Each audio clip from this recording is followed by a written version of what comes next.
بسم اللہ الرحمن الرحیم۔ السلام علیکم، آپ دیکھ رہے ہیں الف نیوز اور میں ہوں آپ کے ساتھ ماجد علی۔ شامل کرتے ہیں پاکستان اور دنیا بھر سے breaking news head lines. Azad Kashmir میں عوامی دھرنے برقرار، جوائنٹ عوامی ایکشن کمیٹی کے اہم فیصلوں کا انتظار۔ آزاد کشمیر میں جاری احتجاجی تحریک ایک بار پھر توجہ کا مرکز بن گئی ہے، جہاں مختلف علاقوں سے آنے والے مظاہرین اپنے مطالبات کے حق میں دھرنے جاری رکھے ہوئے ہیں۔ ذرائع کے مطابق جوائنٹ عوامی ایکشن کمیٹی آج اہم مشاورت کے بعد آئندہ کے لاحِ عمل کا اعلان کر سکتی ہے، جس کے بعد صورتحال مزید واضح ہو جائے گی۔ احتجاجی مقامات پر عوام کی بڑی تعداد موجود ہے، جبکہ خواتین کی نمایاں شرکت بھی دیکھنے میں آ رہی ہے۔ مظاہرین کا کہنا ہے کہ وہ اپنے حقوق کے حصول کے لیے پرامن جدوجہد جاری رکھیں گے۔ حالیہ دنوں میں سوشل میڈیا پر اس تحریک کے حوالے سے مختلف دعوے اور الزامات سامنے آئے، تاہم احتجاجی قیادت نے ان الزامات کو مسترد کرتے ہوئے کہا ہے کہ تحریک مکمل طور پر عوامی حقوق اور مقامی مسائل کے حل کے لیے چلائی جا رہی ہے۔ جوائنٹ عوامی ایکشن کمیٹی سے وابستہ رہنما نے اپنے بیان میں واضح کیا کہ ان کا کسی ریاست یا عوام سے کوئی تنازع نہیں، بلکہ ان کا مقصد صرف عوامی مسائل کو اجاگر کرنا اور ان کے حل کے لیے آواز بلند کرنا ہے۔ مقررین نے کہا کہ آزاد کشمیر کے عوام پاکستان کے عوام کو اپنا بھائی سمجھتے ہیں اور دونوں کے درمیان محبت اور احترام کا رشتہ قائم ہے۔ دوسری جانب احتجاجی کارکنوں کا کہنا ہے کہ انہیں مختلف مشکلات، معاشی دباؤ اور انتظامی رکاوٹوں کا سامنا ہے، لیکن اس کے باوجود وہ اپنے مطالبات سے پیچھے ہٹنے کو تیار نہیں۔ سیاسی مبصرین کے مطابق آج ہونے والے فیصلے آزاد کشمیر کی موجودہ سیاسی صورتحال پر اہم اثرات مرتب کر سکتے ہیں۔ عوامی حلقے اور سیاسی مبصرین اب اس بات کے منتظر ہیں کہ جوائنٹ عوامی ایکشن کمیٹی اپنے اگلے اقدامات کے بارے میں کیا اعلان کرتی ہے اور آیا مذاکرات کی راہ ہموار ہوتی ہے یا احتجاجی تحریک مزید وسعت اختیار کرتی ہے۔ خبر کے اگلے حصے میں بات کرتے ہیں۔ امریکہ نے ایران کے جوہری مواد پر قبضے کے لیے زمینی کارروائی کا منصوبہ تیار کر لیا تھا، تاہم ڈونلڈ ٹرمپ اچانک پیچھے ہٹ گئے۔ امریکی میڈیا کا دعویٰ۔ امریکی میڈیا کا کہنا ہے کہ امریکہ گزشتہ ماہ ایران کے انتہائی افزودہ یورینیم پر قبضہ کرنے کے لیے زمینی فوجی کارروائی شروع کرنے کے بہت قریب پہنچ چکا تھا، تاہم امریکی صدر ڈونلڈ ٹرمپ نے اس منصوبے کو اچانک روک دیا۔ امریکی نشریاتی ادارے CNN کی رپورٹ کے مطابق امریکی فوج کے سینئر ترین افسر جنرل ڈین کین نے گزشتہ ماہ خفیہ اور ہنگامی بنیادوں پر امریکی سینٹرل کمانڈ کے فلوریڈا ہیڈ کوارٹر کا دورہ کیا تھا، جہاں انہوں نے ایران میں زمینی فوج بھیج کر اس کے جوہری پروگرام کے اہم ترین جز یعنی انتہائی افزودہ یورینیم کو قبضے میں لینے کے منصوبے پر بریفنگ دی گئی۔ ذرائع کے مطابق یہ بریفنگ اتنی حساس اور فوری نوعیت کی تھی کہ جنرل ڈین کین کو برسلز میں نیٹو حکام کے اجلاس سے فوری طور پر واپس آنا پڑا۔ اس پیش رفت سے ظاہر ہوتا ہے کہ امریکی انتظامیہ اس انتہائی حساس نوعیت کی کارروائی کی منظوری دینے کے قریب تھی۔ کے بعد ازاں جنرل ڈین کین نے اس آپریشن کے مختلف آپشنز پر صدر ڈونلڈ ٹرمپ کو بریفنگ دی، تاہم ذرائع کے مطابق صدر ڈونلڈ ٹرمپ نے اس کارروائی کو روک دیا کیونکہ انہیں خدشہ تھا کہ اس کے نتیجے میں ایران کی جانب سے شدید رد عمل سامنے آ سکتا ہے، جنگ میں اضافہ ہو سکتا ہے اور عالمی معیشت مزید عدم استحکام کا شکار ہو سکتی ہے۔ رپورٹ کے مطابق صدر ڈونلڈ ٹرمپ کو اس کارروائی کے نتیجے میں امریکی فوجیوں کے ممکنہ بھاری جانی نقصان پر بھی تشویش تھی، جس کے باعث انہوں نے فوج کو گرین سگنل دینے سے انکار کر دیا۔ خبر کے اگلے حصے میں بات کرتے ہیں۔ معاہدہ ہو گیا، ڈونلڈ ٹرمپ کا ایران پر حملے روکنے کا اعلان۔ امریکی صدر ڈونلڈ ٹرمپ نے دعویٰ کیا ہے کہ ایران کے ساتھ مذاکرات کامیاب ہو گئے ہیں، ایران پر فضائی حملوں اور بمباری کو منسوخ کر دیا گیا ہے۔ ایک بیان میں انہوں نے کہا کہ بات چیت کے نکات کی ایرانی قیادت نے منظوری دے دی ہے۔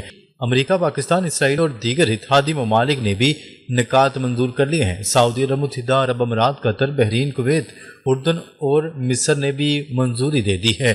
معاہدے پر دستخط ہونے تک بحری ناکہ بندی جاری رہے گی۔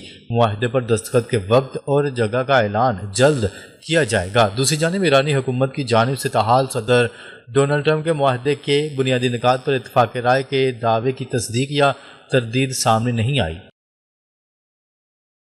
خبر کے اگلے حصے میں بات کرتے ہیں۔ لبنان سمیت تمام محاذوں پر جنگ کے خاتمے کا اعلان ہوگا، عباس اراغچی۔ ایرانی وزیر خارجہ عباس اراغچی نے کہا ہے کہ لبنان سمیت تمام محاذوں پر جنگ کے خاتمے کا اعلان ہوگا۔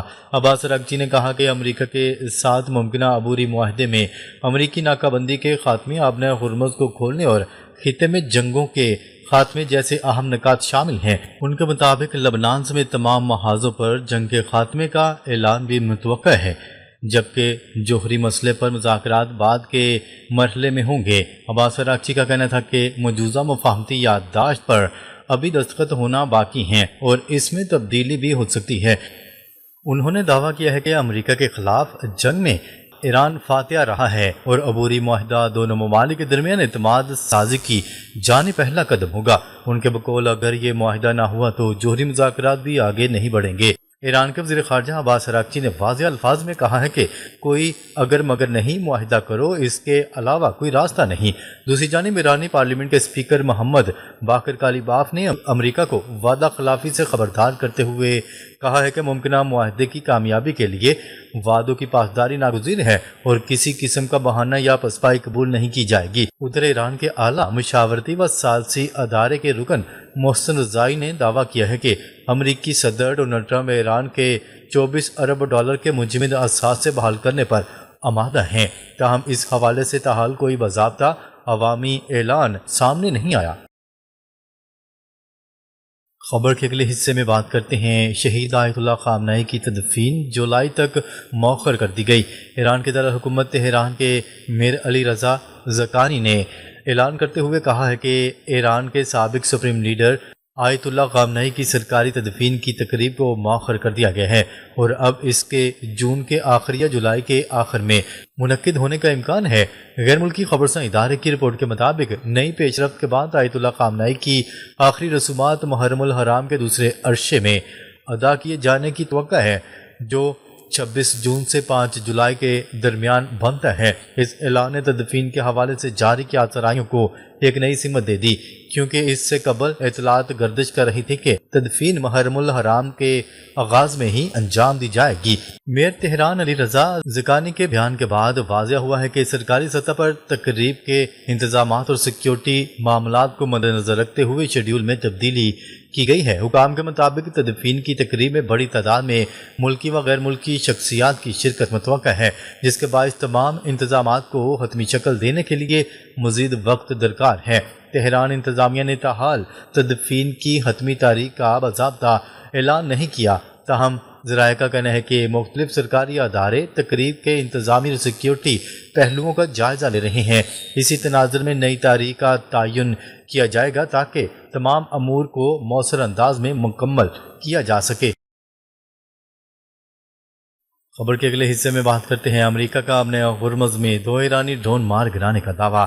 اپنے ہرمز کے قریب کشیدگی ایک بار پھر بڑھ گئی، جہاں امریکی فورسز نے 2 ایرانی حملہ آور ڈرونز کو مار گرانے کا دعویٰ کیا۔ خبرساں ادارے روئٹرز کی رپورٹ کے مطابق ایک امریکی عہدیدار کے مطابق یہ ڈرونز ممکنہ طور پر تجارتی جہازوں کو نشانہ بنانے کی کوشش کر رہے تھے۔ عہدیدار نے نام ظاہر نہ کرنے کی شرط پر بتایا کہ واقعے کے باوجود اپنے ہرمز میں بحری ٹریفک معمول کے مطابق جاری ہے۔ یہ پیش رفت ایسے وقت میں سامنے آئی جب امریکی صدر ڈونلڈ ٹرمپ نے ایران کے ساتھ ممکنہ امن معاہدے کا عندیہ دیتے ہوئے کہا ہے کہ انہوں نے ایران پر نئے فوجی حملوں کا فیصلہ مؤخر کر دیا ہے۔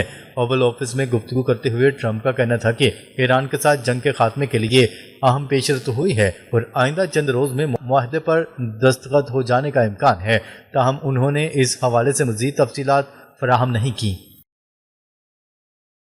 خبر کے اگلے حصے میں بات کرتے ہیں امریکہ کا نیٹو کے لیے فضائی و بحری قوت میں بڑا کٹوتی منصوبہ، یورپی اتحادیوں میں تشویش۔ امریکہ نے نیٹو آپریشنز کے لیے یورپ میں اپنے فضائی اور بحری عسکری اثاثوں میں نمایاں کمی کا منصوبہ تیار کر لیا، جس سے اتحادی ممالک میں واشنگٹن کے دفاعی عزم کے حوالے سے خدشات بڑھ گئے۔ عرب میڈیا کی رپورٹ کے مطابق امریکہ نیٹو کے لیے مختص لڑاکا طیاروں کی تعداد 150 سے کم کر کے 100 کرنے کا ارادہ رکھتا ہے۔ بحری نگرانی کرنے والے طیاروں کی تعداد 26 سے گھٹا کر 15 کی جائے گی، جبکہ 8 فضائی ایندھن بردار طیارے مکمل طور پر واپس بلائے جائیں گے۔ عرب میڈیا کی رپورٹ کے مطابق امریکی منصوبے کے تحت ایک میزائل بردار آبدوز، ایک طیارہ بردار بحری جہاز، متعدد جنگی بحری جہاز اور ایک بمبار دستہ بھی دیگر خطوں میں منتقل کیا جائے گا۔ نیٹو حکام کا کہنا ہے کہ یہ تبدیلی اتحاد کو ایک ہی ملک پر انحصار سے نکال کر زیادہ پائیدار دفاعی ڈھانچے کی طرف لے جائے گی۔ تاہم ماہرین کے مطابق ان اقدامات سے یورپ کی دفاعی حکمت عملی اور روسی خطرات سے نمٹنے کی تیاری متاثر ہو سکتی ہے۔ واضح ہے کہ امریکی صدر ڈونلڈ ٹرمپ ماضی میں یورپی ممالک سے دفاعی اخراجات بڑھانے کا مطالبہ اور نیٹو پر تنقید کرتے رہے ہیں۔ ناظرین، اب تک کے لیے اتنا ہی۔ مزید خبریں لے کر بہت جلد آپ کی خدمت میں حاضر ہوں گے۔ تب تک کے لیے اپنا خیال رکھیے گا۔ اللہ نگہبان۔